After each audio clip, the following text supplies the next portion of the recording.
Welcome to Kart Class, brought to you by 18 times Australian champion David Serra. Kart Class strives to give kart racing drivers the fundamental driving skills, kart setup, and the mindset required to take you from beginner to winner. Your host David Serra has over 25 years experience in kart racing and is the most successful driver in Australian history. G'day guys, and welcome back to an episode of our Kart Class podcast. I'm your host, 18-time Australian champion David Serra, and today's discussion is going to be how to drive a go-kart for the first time.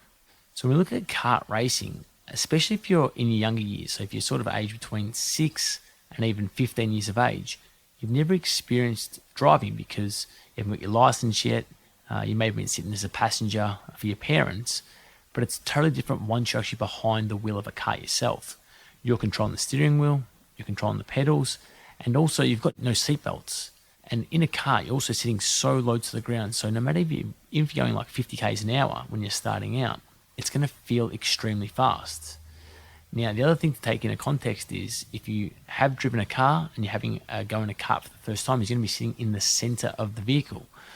So normally with your motor vehicle, you either sit on the left-hand side if you're a left-hand drive or on the right-hand side in some countries.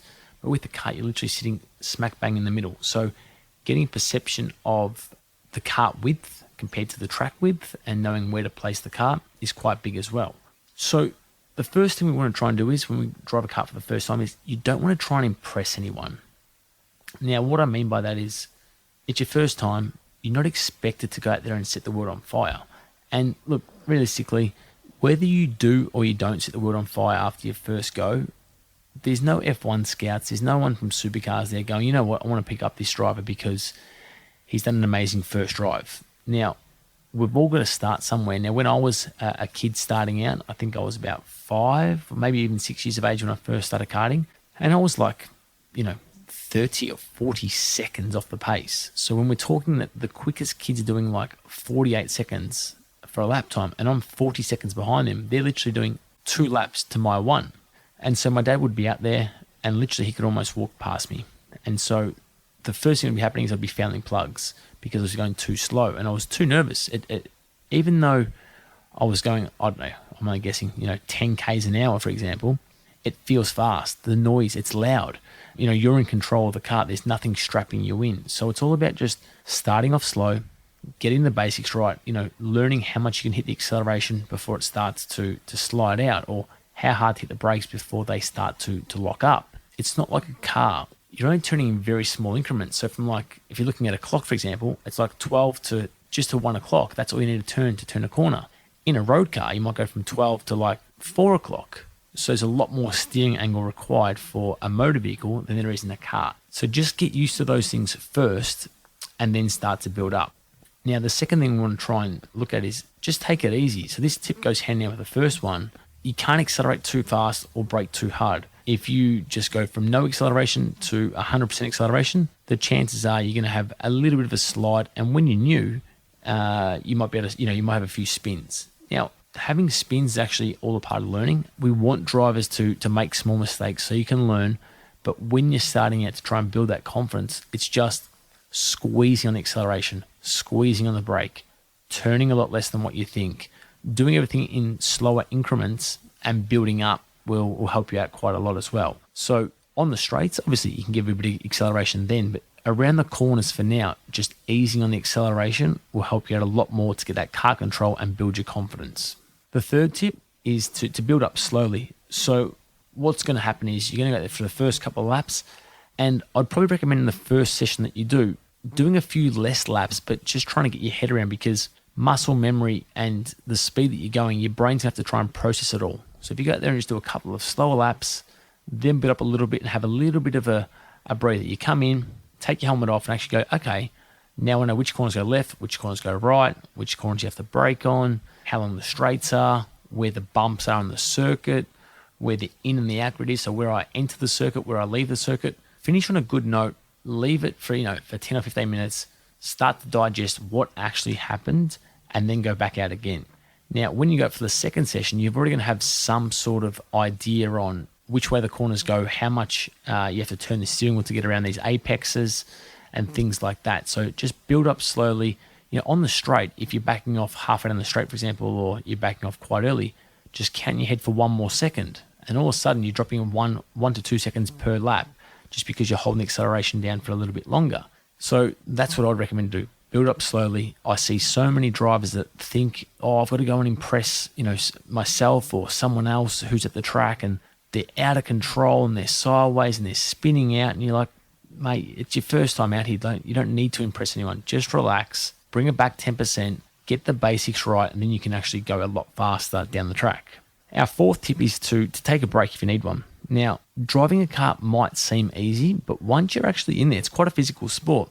Now, the G-forces that you get around the corners, and the muscles that are sort of activated when you're cornering, they're a lot different to what you use in your everyday life. So things like your neck muscles get a real strong working out.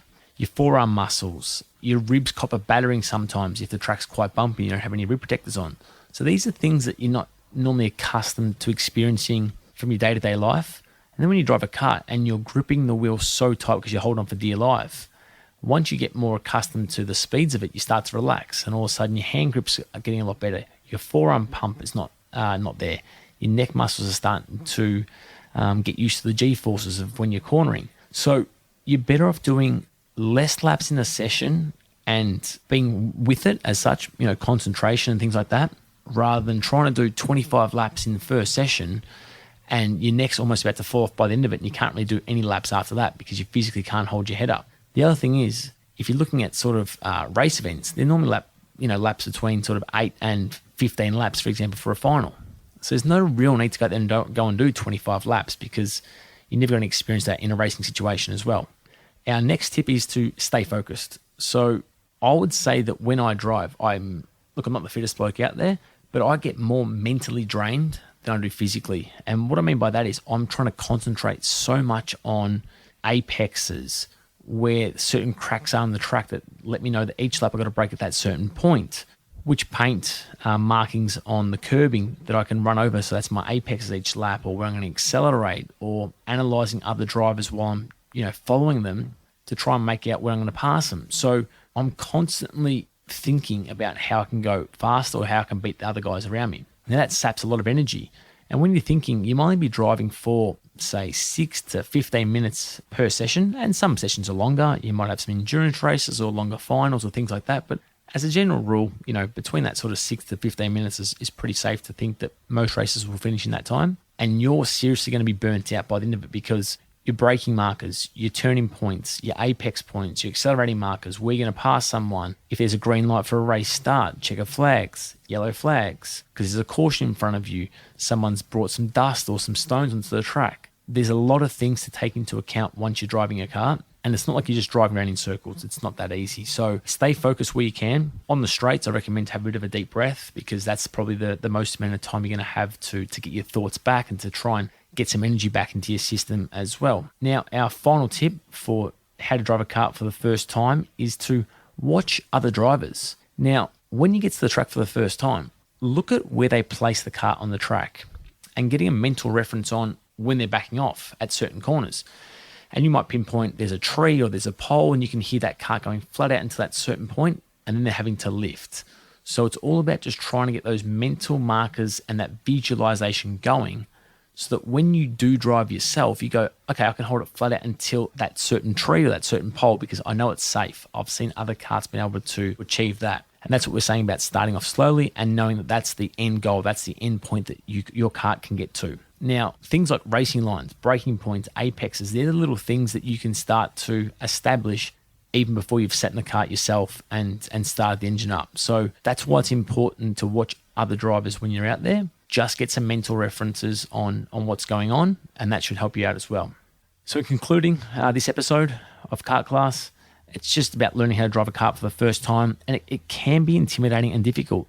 If you are 4, 5, 10 seconds off the pace, that's totally normal and it's fine. Everyone has to start somewhere. Lewis Hamilton, Max Verstappen, Jamie Whincup in Supercars, Will Power in IndyCar, all these guys at the very beginning, they started in kart racing and they would have started off slower than other competitors. Now, not to say they may have been a bit closer than what you are on day one, but the chances are they would have making the basic mistakes that all drivers are going to make when they first get into a kart as well.